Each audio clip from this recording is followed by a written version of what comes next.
What's up, YouTube? This is Too Raw for TV. Alright, so before I get into this video, I want to give a big shout out to the man, the myth, the legend, the brother, Robert Mason, coming through with the $13 donation via the PayPal.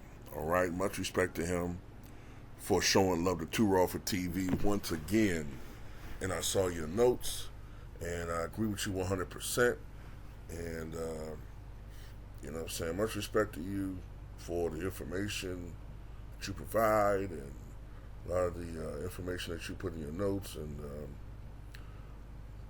just want to say thank you again, man, for supporting this channel.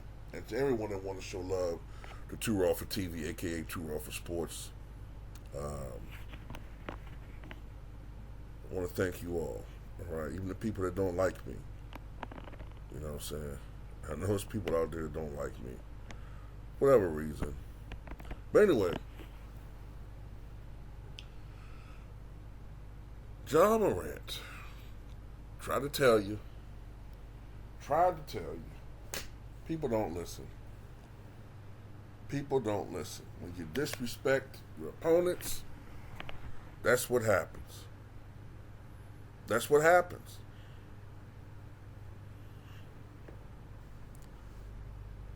So the Grizzlies lose to the Golden State Warriors by the final count of 123 to 109.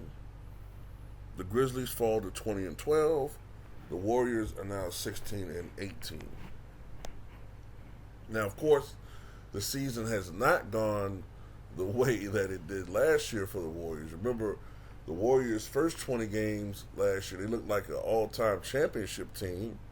And then for like 40 games or so, they looked like a 500 team. And then toward the end of the season, going to the playoffs, they finally looked like a team that could win it all. And that's exactly what happened. But this year, the Warriors have gotten off to a horrible start, but especially on the road. On the road, the Warriors look terrible. But at home, the Warriors are actually pretty damn good. But they're going to have to fix that if they want to actually win a championship. You cannot be a bad road team and expect to win a championship.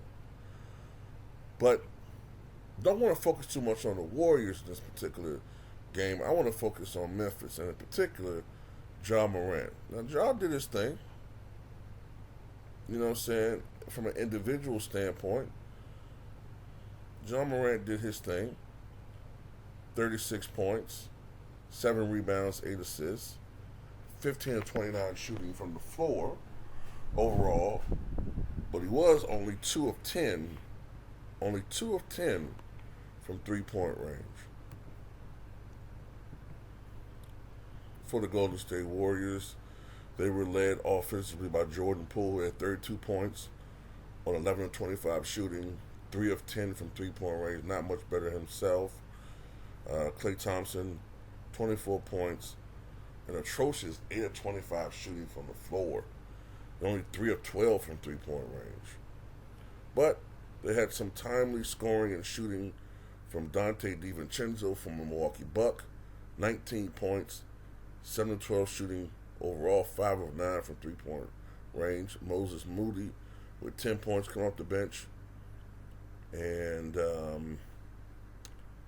Ty Jerome had 14 points, 2 of 4 from three-point range. Even Draymond Green, the fake Hall of Famer, hit a three-pointer.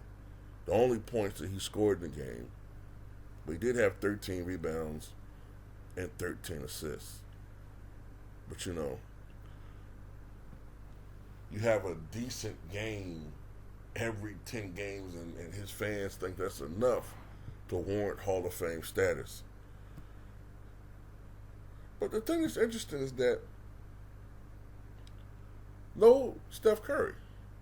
No Steph Curry. I mean, Ja, you said that your team, the Grizzlies, don't fear nobody except for Boston. And you've said that if you didn't get hurt last year, you're confident you guys would have beaten the Warriors in the playoffs. Even though I think when you got hurt, You guys were down 3-1. But that's neither here nor there. But without Steph Curry in the game, they beat y'all. So what's the excuse? I mean, because clearly, the way you talk, you guys have no competition. You know what I'm saying? Like, you talking like you 1988 Magic. You talking like you 1996 Jordan. You talking like, motherfucker, you 86 Bird. You talking like you accomplished some shit. You talking like the goddamn NBA is yours. You know what I'm saying? This nigga talking like he goddamn Bill Russell and shit. What have you done? And no, it don't work like. I'm gonna tell you something else that it don't work like. It don't work that you get to talk shit and say fuck you to your opponents, but then we bring up that he ain't accomplished nothing. You say, well, he's young. Well, then don't talk shit. Now I do agree with this. It's a damn shame he gets away with talking like that. Because in this NBA, he can kind of get away with talking like that, and nothing's really said. Because believe you me, if he had talked this way 25 years ago in the NBA, believe you me, there'd have been a price to pay for that, and I mean physically. And I'm not saying somebody gonna whoop his ass. But what I'm saying is, somebody would deliver the message to his ass in the game. And that's just how it is. That's just how the NBA was.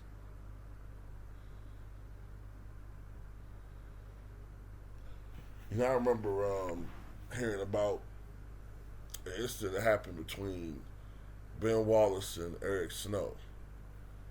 It's always players that will uncocky your ass quick. A lot of these players that come into the NBA ain't accomplished shit and they think they the shit. Oh, there's a way for the players to uncocky your ass.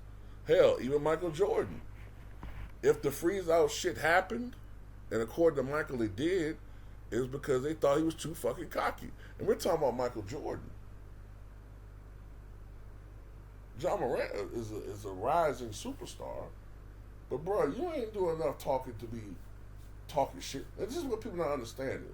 Oh, but you always talk about these players not tough enough. No, that's not what I'm talking about.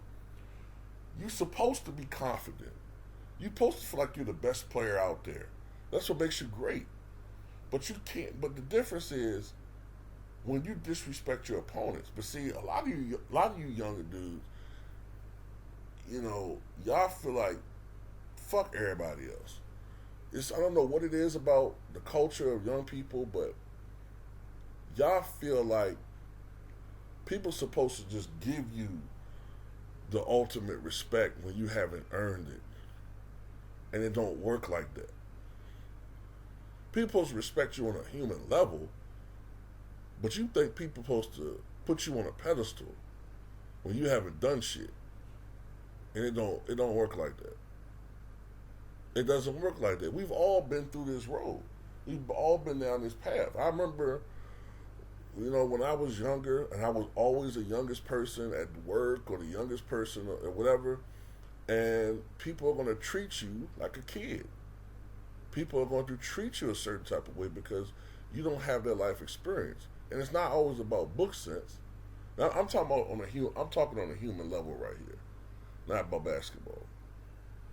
When you're younger, you have to earn that respect. Now, some young people do earn that respect because they show and prove that they are leaders and are wise beyond their years and are able to do things that 99% of their younger brethren can't do. So they get that respect. But 99% of us, you got to earn that shit, man. That's just in life in general. And that's what I'm pretty much saying with Ja Morant. But a lot of y'all not understanding that. Y'all just thinking we hating and all that type of shit, man.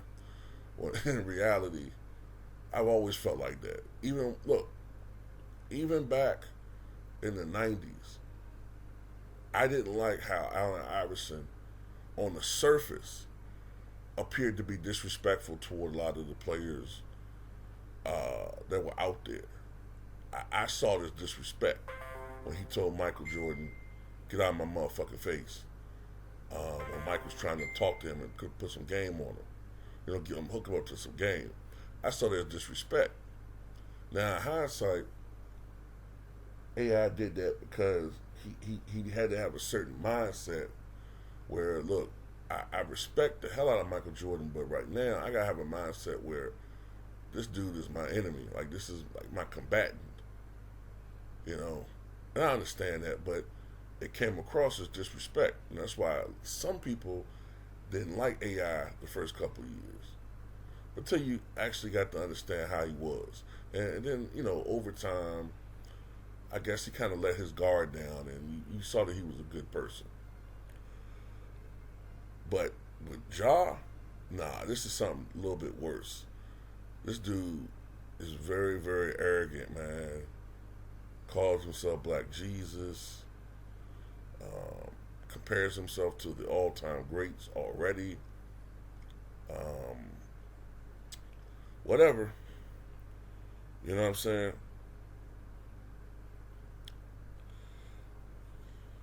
All I just hope is that he's been humbled by this ass whooping that the shorthanded Warriors put on him, and the more teams that they play against, and he talking shit like that, that's what's gonna happen.